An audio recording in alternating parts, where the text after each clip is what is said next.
Snap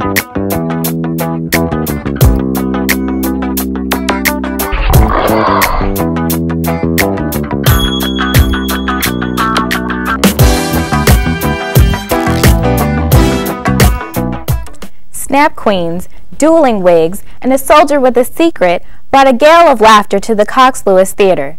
The Color Museum, directed by Dr. Patrick Adoye, featured a number of TSU's most talented performers. Reno Thompson has more.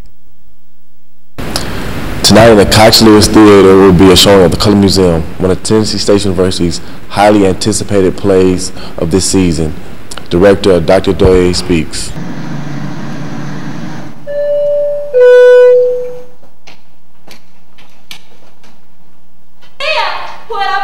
The Color Museum, one of Dr. Adoye's most anticipated plays of this fall season. Dr. Adoye is one of the very demanding directors of this university. He also is a very motivating director to all of his actors and actresses. A man who puts in long hours to ensure that all the students at Tennessee State University will get what they had planned to see. Anytime you're working on stage, it is very critical that you have your students motivated, because everything that they do on stage has to be motivated. The movements have to be motivated.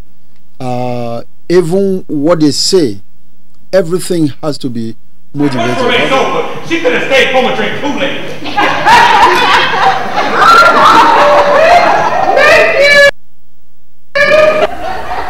A play filled with stereotypes, but humorously, the Color Museum opens your mind to the world that we as human beings would like to believe doesn't exist.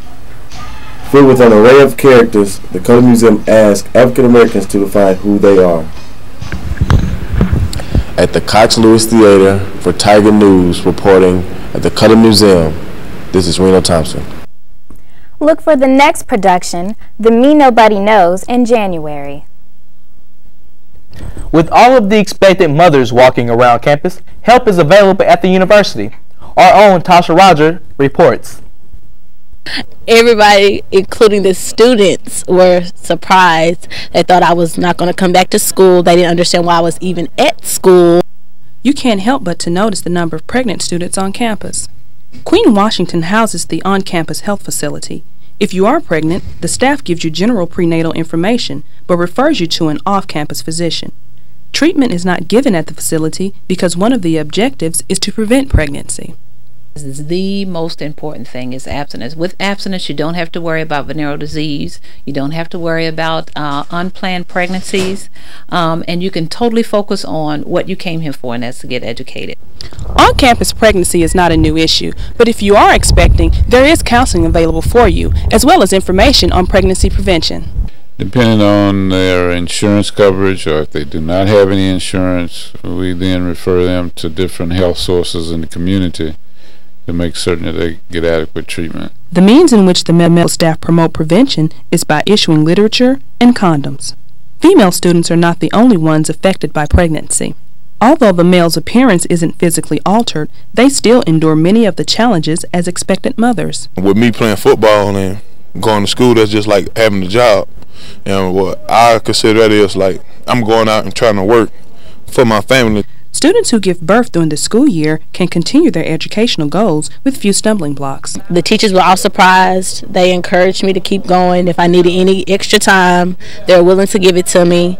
And by me only taking off for 2 weeks, I didn't get behind in any of my classes. This is Tasha Rogers, TSU Tiger News. If you are an expectant mother, visit the Queen Washington Center or your physician or counseling. Thank you for tuning in to this week's edition of Tiger News. I'm Tavares Edwards. And I'm Talon Terrell. Have a fantastic day.